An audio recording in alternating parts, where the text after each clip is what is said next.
ಮಾಡ್ಯಾರಂದ್ರೆ ಇವರು ಅದ್ರ ಸ್ವರೂಪರೇ ಸ್ವರೂಪರೇ ಇದ್ದಾರೆ. ಇವರೆಲ್ಲ ನೋಡಿದಾಗ ವಿಚಿತ್ರ ಅನಿಸ್ತದ, ಎಷ್ಟು ಚಂದ ಕೂಡಿ ಬಂದಿರ್ತದಲ್ಲ ಇದು. ಯಾಕಂದ್ರೆ ನೋಡ್ರಿ, ತುಕಾರಾಮ್ ಮಹಾರಾಜರು ಪಾಲ್ಗುಣ ಮಧ್ಯ ದ್ವಿತೀಯಾಗ ವೈಕುಂಠಕ್ಕೆ ಹೋಗ್ತಾರ. ಅಲ್ಲಿಂದ ಬರೋಬ್ಬರಿ 160 ವರ್ಷದ ಮೇಲೆ ಅದೇ ಪಾಲ್ಗುಣ ಮಧ್ಯ ದ್ವಿತೀಯ ದಿನ ರಾಜಾರಾಮ್ ಮಹಾರಾಜರ ಅವತಾರ ಆಗ್ತದೆ. ಇಲ್ಲಿ ನೀವು ತುಕಾರಾಮ್ ಬೀಜ ಮಾಡ್ತಿರ್ತೀರಿ, ಇಲ್ಲ ನಾವು ಅಲ್ಲಿ ತುಕಾರಾಮ್ ನಮ್ಮ ರಾಜಾರಾಮ್ ಮಹಾರಾಜರ ಜಯಂತಿ ಮಾಡ್ತಿರ್ತೀವಿ. ಇಷ್ಟು ಸಾಮ್ಯ ಅದ, ವಿಚಿತ್ರದ ಇದು ಯಾಕಂದ್ರೆ ಇದು ವಿಚಿತ್ರವಾದಂಥ ಒಂದು ಸಂಬಂಧ ಅದ. ಇಲ್ಲೇ ಏನು ಹೇಳ್ಕೊಂಡು ಗೊತ್ತಾಗ ಭಯಂಕರದ ವಿಚಿತ್ರ ಏನೇನೋ ವಿಷಯಗಳು ಬರ್ತಾವೆ. ಆದ್ರೆ ನಿಮ್ಮನ್ನು ನೋಡಿದಾಗ ಬಾಯಿಗೆ ಬಂದಾಗ್ಬಿಡ್ತದೆ. ಯಾಕೆ ತುಂಬಿ ಹೋಗ್ಯದ, ನಿಮ್ಮನ್ನು ನೋಡಿದಾಗ ಒಂದು ತೃಪ್ತಿ ತುಂಬ್ಯದ. ಯಾಕೆ ಗುರುಗಳು ನಿಮ್ಮ ಹೃದಯದೊಳಗೆ ಇದ್ದಾರೆ. ಅವ್ರನ್ನ ಎಲ್ಲೂ ಬಿಟ್ಟು ಹೋಗಂಗೆ, ಅವ್ರು ನಿಮ್ಮನ್ನು ಬಿಟ್ಟು ಹೋಗಂಗಿಲ್ಲ. ಅವ್ರು ನಿಮ್ಮ ಜೋಡನೇ ಇರ್ತಾರೆ, ಯಾವತ್ತೂ ಇರ್ತಾರೆ. ಅವ್ರು ಹೇಳಿದ ಮಾತುಗಳು ನಿಮ್ಮ ಹೃದಯದೊಳಗೆ ಸದಾ ಕಾಲ ನೆಲಕ್ಕೆ ಹಾಕೋತೀರಿ. ಗುರುಗಳು ನಿಮ್ಮ ಜೋಡಿಗೆ ಇರ್ತಾರೆ, ನಿಮ್ಮ ಎಲ್ಲವನ್ನೂ ನೋಡ್ತಿರ್ತಾರೆ. ಅದಕ್ಕೆ ಜಾತಾ ದೇಹ ಅಹಂಭಾವ ದಾಸಮಣಿ ಭೇಟದೇವ ಅನ್ನುವಂಥ ಒಂದು ಮಾತನ್ನು ಹೇಳ್ತಾರೆ. ಎಲ್ಲಿವರೆಗೆ ನನ್ನತನ ನಾ ಮಾಡೇನಿ, ನಂದು ಅನ್ನುವಂಥದ್ದು ಎಲ್ಲಿವರೆಗೆ ಬಿಡ್ಲಿಕ್ಕೆ ಬಿಡಂಗಿಲ್ಲೋ. ಯಾಕೆ ನಿಮ್ಮೊಳಗಂತೆ ನಾನು ನೋಡಿದ ಪ್ರಕಾರ ನೋಡಿದ್ರೆ ನಿಮ್ಮಲ್ಲಿ ಸ್ವಲ್ಪ ಭಾಳ ಕಡಿಮೆ ರೀ. 1% ಇರ್ಬೋದು, 1% ಇರ್ಬೋದು. ಯಾಕೆ ಇದ್ದಾಗ ನಾವು ಇಲ್ಲಿ ಇದ್ದೇವ್ರಿ. ಮತ್ತು ಅಷ್ಟು ಇಲ್ಲಂದ್ರೆ ಇಲ್ಲಿ ಕಾಣಂಗಿಲ್ಲ. ಎಲ್ಲವೂ ಭಾಳ ಆನಂದದ ವಿಚಾರದ.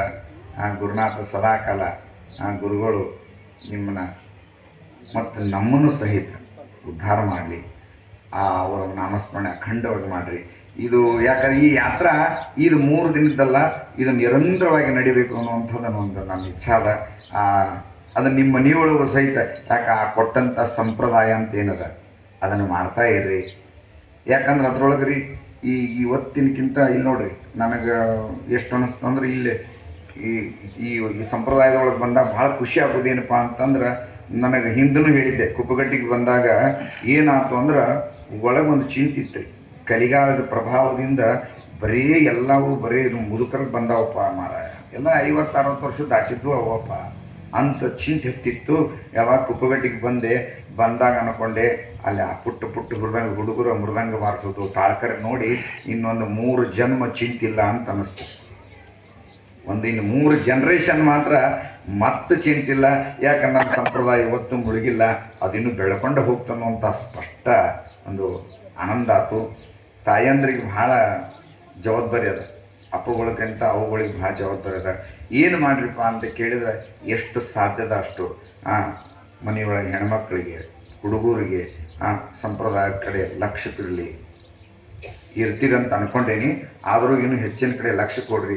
ಮತ್ತು ಇನ್ನೊಂದು ಏನಪ್ಪ ಅಂದ್ರೆ, ನಮ್ಮ ಕಡೆ ಏನಾಗ್ಬಿಟ್ಟದ ಅಂತ ಕೇಳಿದ್ರೆ, ಈಗಿನ ಕಾಲದ ಒಂದು ಈಗ ಹೆಣ್ಮಕ್ಳ ಕೊರತೆ ಆಗ್ಯದ. ನಾವು ಬರೀ ಏನೋ ಒಂದು ಏನು ಮಾಡ್ತೀವಿ ಅಂದ್ರೆ, ಈಗ ವಿಚಿತ್ರ ಈ ಅಭ್ಯಾಸದ ಕಡೆ ಹುಚ್ಚರಿ. ನನ್ನ ಮಗನ ಏನು ಮಾಡಬೇಕು, ಚೆಂದಾಗಿ ಬೆಳೆಸ್ಬೇಕು, ಹೋಮ್ವರ್ಕ್ ಆಗಬೇಕು, ಆದಾಗಬೇಕು, ಸುಮ್ಮನೆ ಏನೇನೋ ಇಲ್ಲ ಸಂಕಲ್ಪನೆ ಇಟ್ಕೊಂಡು ಹುಡುಗರನ್ನ ಇಂಥ ಕಾರ್ಯಕ್ರಮ ಕರ್ಕೊಂಡ್ಬರೋದು ಬಿಟ್ಟಿರಿ. ದಯವಿಟ್ಟು ಬಿಡಬೇಡ್ರಿ. ಭಾಳ ಕಠಿಣದ ಇದು. ಇಂಥ ಕಾರ್ಯಕ್ರಮ ಕರ್ಕೊಂಬರದೇ ಇದ್ರೆ ದೊಡ್ಡ ಲಾಸ್ ಆಗ್ತದೆ. ಯಾರಿಗಂದ್ರೆ ನಿಮ್ಮ ಮಕ್ಕಳಿಗೆ ಹೆಂಗರ ಆ ಹುಡುಗರು ಒಲ್ಲೆಂದ್ರು ನೋಡ್ರಿ, ಹೋಟೆಲ್ಗೆ ಹೋಗೋದಾದ್ರೆ ಎಲ್ಲರೂ ಕೂಡ ಹೋಗ್ತೀರಿ, ಪಿಕ್ಚರ್ಗೆ ಹೋಗೋದಾದ್ರೆ ಒಟ್ಟರು ಕೂಡ ಹೋಗ್ತೀರಿ.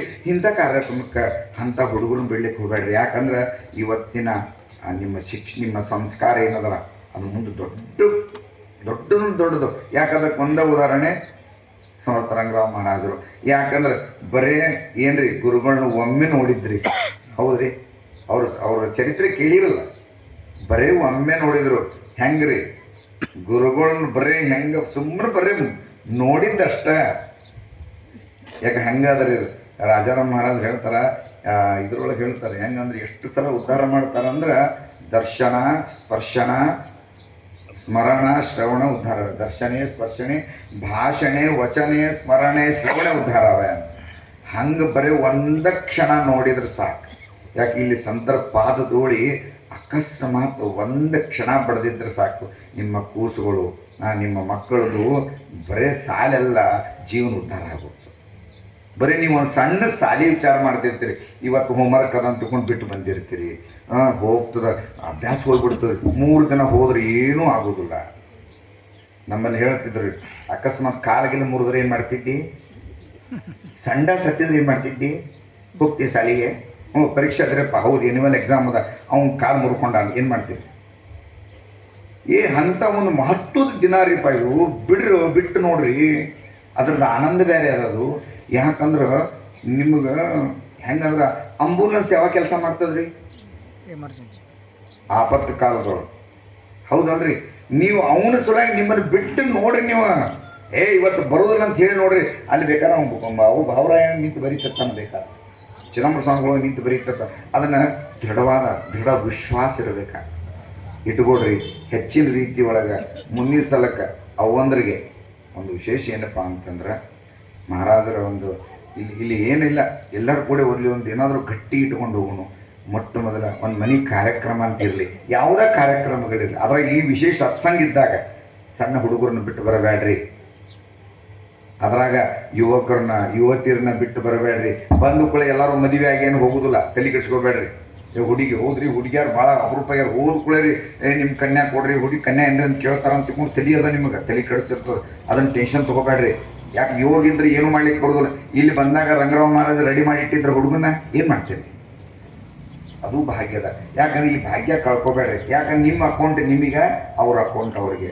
ಅದಕ್ಕೆ ತಾಯಂದ್ರೆ ಒಂದೆರಡು ಕಿವಿ ಮಾತು ಹೇಳ್ತಾ, ಭಾವರಾಯ ಸಮರ್ಥರು, ರಂಗರಾವ್ ಮಹಾರಾಜರು, ಚಿದಂಬರ ಮಹಾಸ್ವಾಮಿಗಳು, ರಾಜರವರೆಲ್ಲ ಸಂತ ಮಹಾಂತರ ಆಶೀರ್ವಾದ ತಮ್ಮ ಮ್ಯಾಲೆ ಇರಲಿ. ನಿಮ್ಮೆಲ್ಲರ ಆಶೀರ್ವಾದ ನಮಗೂ ಇರಲಿ ಅಂದ್ಕೊಂಡು ಒಂದೆರಡು ಮಾತುಗಳನ್ನು ಭಗವಂತ ಪಾಯವಿ ಅರ್ಪಣೆ ಮಾಡಿ. ಸದ್ಗುರುನಾಥ ಮಹಾರಾಜ್ ಕಿ ಜೈ. ಶ್ರೀ ಗುರುದೇವ